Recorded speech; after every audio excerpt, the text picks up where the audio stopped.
term locus of control refers to a person's perception of whether they have control over their own behaviour. People with an internal locus of control believe that what happens to them is a consequence of their own actions and behaviour. People with an external locus of control believe that what happens to them is dependent on luck and other people's behaviour.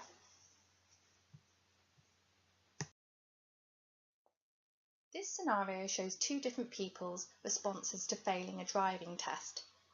A person with an internal locus of control will believe they failed a driving test because of their own mistakes, whereas a person with an external locus of control will believe they failed a driving test due to bad luck or other people. This person suggests that it's their driving instructor not teaching them properly that led to them failing the driving test.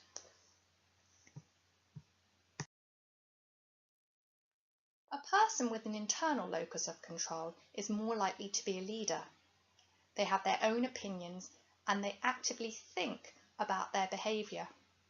They're more likely to be able to resist the influence of others. A person with an external locus of control is more influenced by others. They approach situations more passively and they don't take responsibility for their own behaviour. Trench found that young people are increasingly developing an external locus of control. They think that their fate is more determined by luck and outside forces than their own personal behaviour. Spector found that students who have a greater external locus of control are more affected by normative social influence. This means they're more likely to go along with the majority just to gain approval. People with an external locus of control are more easily influenced by others.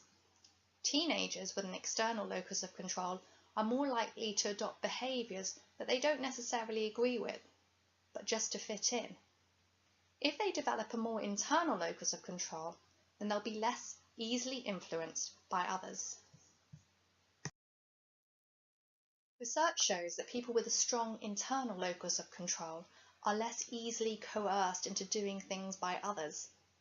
Hutchins and Esty found that those with a high internal locus of control were less likely to disclose information under pressure in a simulated prison or war camp situation.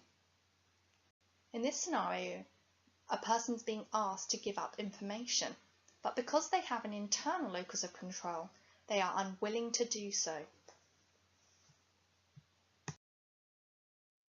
Avtgis carried out a meta-analysis.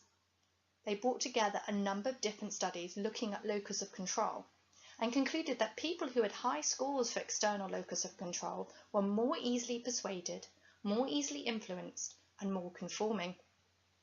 The research suggests that it's good to develop a more internal locus of control.